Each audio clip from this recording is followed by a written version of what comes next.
So this is map number 1. Everything is going to be great.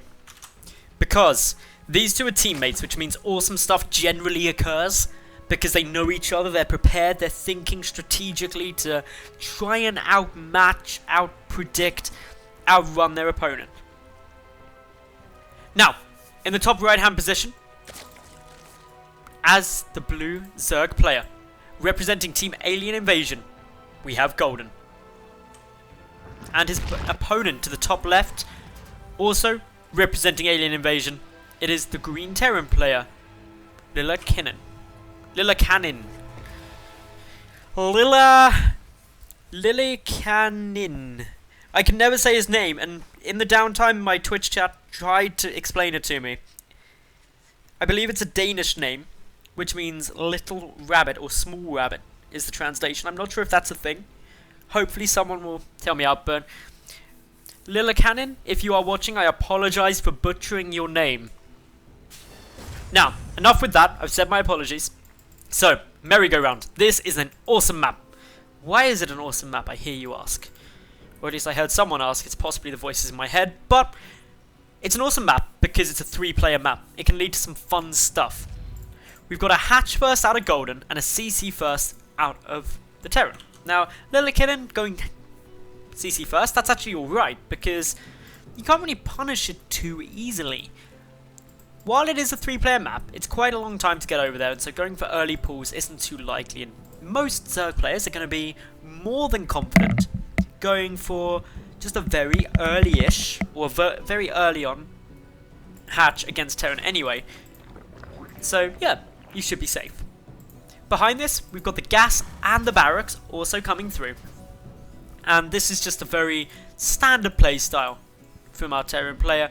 Whereas from the Zerg, just can be getting hatch, pooled, gas. Also very normal. And this is all good. Nothing too crazy is going on. I want to know where this ship is moving to. Like, I don't even recognize it. Is this like something from one of the campaigns that I just don't recognize, or is it just some random ship that's been made? Is there more? Yeah, there is. Okay, let's look at it from this way. No, that one is definitely different to that one, right? No wings at the front. No little wings at the front. Yeah, is there one up here somewhere? No, this one has like a weird space station thingy. This is what I imagine like a scaled up point defense drone looks like. Anyway. Second gas now being taken by the Terran player. Bunker coming down to the front to be safe, and Golden is just chilling here, adding in his speed. He's pulled 2 drones out of gas, so he isn't going super fast there. One SCV was trying to come through and he goes, whoa, that is a lot of Zerglings, and decides just to turn tail and run away. No, Golden can see a good amount of stuff. He sees the factory coming through now. 2 Marines are on the field. They're chilling in the front though, so the Overlord will be able to scamper away to safety. Just to that little dead zone out here where you can just be like, yay, I didn't die. Still though, a couple of Lings will go down there. And first blood goes to Lillekannin. That's awesome. Getting first blood always is a good boost to you. Like, ha! I killed some stuff of yours. I have an infinite advantage in resources lost. But that quickly gets turned tail as poor SCV tries to duke it out with 2 queens. I feel bad for scouting workers. They're like really abused. Like all their friends get to just stay at home just doing a bit of hard work. And sure, it's manual labor and they're there like working away. I dread to think what kind of like toxic chemicals are in Vespian and minerals, but they're gonna die. But it's better than being like mauled at by 2 queens. Like sure, you get to go on a bit of a hike beforehand and explore this new world. But getting mauled to death by 2 queens? Nah, not my style. Anyway, Lillekannin adding on a tech lab, adding on a starport. Going to be going for some Hellion Banshee play. Potentially going to lead into a mech style build. Generally, players who commit to the Banshee quite often will go mech. Really, we won't know until we see either some more factories or some more barracks added in. In terms of defense to this, Golden doesn't have that much yet. He's got a queen out at each base, hasn't gone up to lair tech, nor does he have a spore corner on its way. So, still just a lot of potentials, a lot of what-ifs on the cards. But ultimately, this Banshee has been discovered. Golden sent in an Overlord, scouted everything that he needs to see, and now knows that this is on its way. The correct response to this is just throw down a spore cooler at each base and hug your queen to it, and you should be fine. If you're particularly bad at dealing with Banshee, you can put down 2. Kind of one here, and then they just can't do any damage to you. Third base on its way. The Hellions not going to be able to stop that very well. And indeed, this is going to be a mech-style play out of Lillekannin. And Golden can't actually see that yet. The only giveaway can be that he hasn't seen a tech lab on the barracks, and generally speaking, that tech lab will come down pretty fast. Just because you want to start stim up ASAP. So, a couple of speedlings still waiting, still going in. Not able to do too much. Just getting a couple of Hellions. They actually got 1 Hellion there, which is a tad annoying. Banshee can't yet be seen, but Queen's already getting pulled back. A Spore Cooler already starting. And this is unlikely to be able to achieve too much. Following up from it though, we do just have a Viking, as well as these 2 factories nearly completed. In terms of composition, that's going to be the next really interesting thing. But the Banshee, about to go in. Spore Cooler should deter it, and it just backs out. Luckily, Cloak wasn't ever researched. It was cancelled, knowing that it got scouted out. So a few speedlings considering an attempt into the natural base, but decline the offer of the open supply depots because Hellions are waiting. All in all, this is now looking really quite standard stuff. We've got the Spire and Baneling nest coming down, and this is a very standard style up against, say for example, a bio composition. But against a mech composition, it's a bit more unusual. While it can still be great, the mutas are going to be a little bit of a tough spot. So, here we go. Couple of Lings trying to surround here. They're actually picking apart these Hellions alright, but the Hellions managing to be very slippery, get out of there better than a greased up pig, and most of which survive. Only 2 more died there. Viking takes down Overseer as well, and this is where Golden is going to realise, okay, this is mech. He's scouted the additional factories, starts the Roach Warrant instantly. The Spire, I'm not sure if that's actually been seen yet. No, it hasn't. So, the trouble is, this is, again, a bit of a blind count, you might say. These Thors coming down are going to stop the Mutalisks. 2 Thors can stop a lot of Mutas, just because of the damage. Even if you start magic boxing, it's a big amount of damage output. 1-1 range, or melee upgrades actually coming through at the moment. So this is favouring the Lings. And the Lings will do okay apart from the Hellions. Up against the Thors, they're very effective. But still, interesting compositions coming through. Blue Flame, of course, done now. That means that these Hellions, very effective up against Lings and drones. So able to just back away. A few more will die. But all in all, resources lost, heavily favouring Lillekannin. A couple of mutas on their way across. Now the third base is up, and no, missile turrets already on their way. They've been discovered as they pick apart a couple of Hellions. But this is buying ample time for the Terran to add in more missile turrets, add in more Thors, and try and get into a more defensive spot. There's only 2 Thors at the moment, so turtling up is probably Lillekannin's best idea. If he moves out and the Thors die, he doesn't have any other anti-air to fall back upon, and therefore the mutas can be a bit of a problem. But no, there's only 5 mutas. Roach production is coming down after this with drop tech, so we're going to get Roach drops into the main. This could be really effective, because Golden is kind of banking on the fact that, okay, I've got some mutas, my opponent's going to make lots of Thors, right? In which case, the Roaches will be really effective, because the siege tank count will be a lot lower.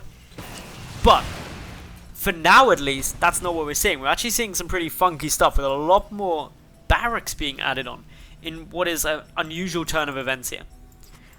And anytime you see unusual things, it can lead to very unique situations. Missile turret ring is going to be really effective, especially if we start seeing the drop play come down. There should be a good excess of overlords here, but if the ones that are full lead in, they'll take a good chunk of damage from these missile turrets. The Thors aren't in position yet, but if even 1, maybe 2 of these overlords go down, that's a problem. No focus fire yet. The Roaches getting dropped down nice and quickly. Able to take down those missile turrets before they're able to kill any overlords with Roaches in there. And now the Roaches in the main base. Marines stimming quickly. A couple of medevacs there. And this is just a very frustrating build. Seeing the additional barracks, the Baneling nest immediately restarted. The Thors trying to push this back. A quick load up. A nice snipe on a refinery. And still, damage coming through. The Roaches will fare alright against this, at least until the tank siege up, which they've now done. A bit of production is getting hurt, Creep Tube is also getting dropped down thanks to this Queen. Just gooping up this base, trying to prevent too much else coming through.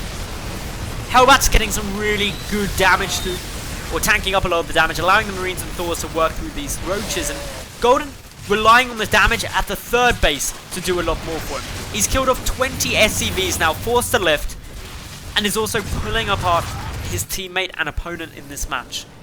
Lillekannin doesn't have too much to defend with. He's adding in more tanks now, adding in a lot more production.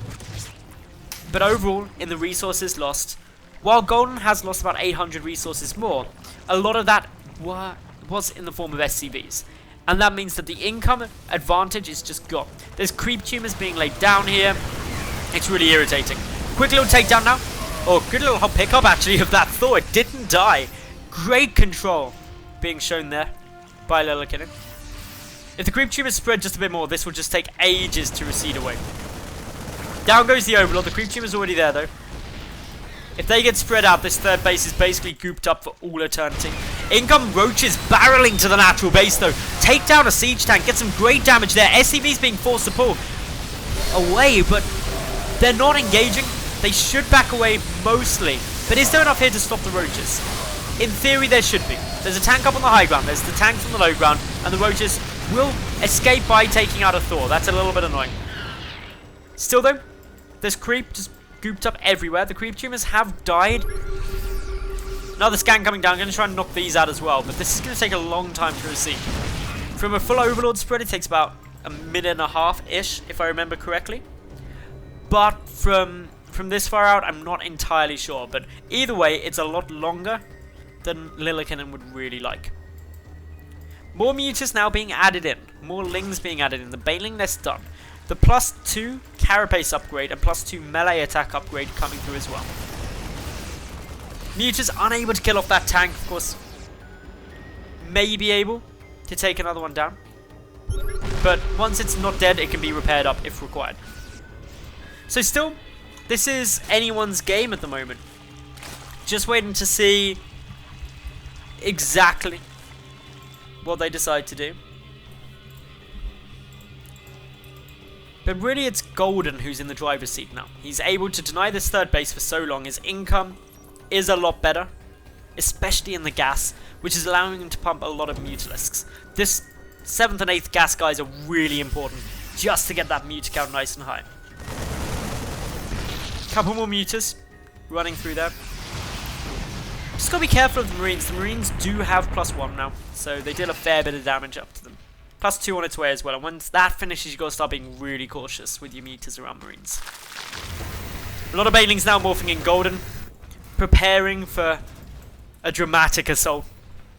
But with the tank count pretty high, with the +1 vehicle, okay, no, +2's kicked in now. So won't one-shot those Banelings, luckily. Tank count is still very high though, 6 tanks on the field. Third base, ready to be the target. Is Golden going to be able to break it? In he comes from multiple angles. The Banelings come crashing forward. The Mutas attempting to take down the tanks and doing a great job of it because the Marines just nowhere to be seen. A Thor getting a few nice shots off, as is the missile turret, but down go the tanks.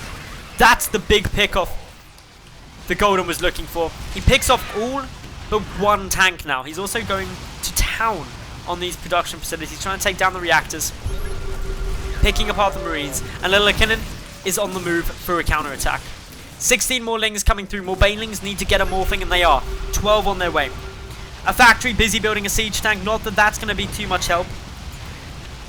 Couple of Widow Mines also on their way through, but Lillekannin, as he loses that attacking force, taps out. GG, well played, and Golden will take game number 1 of this best of 3.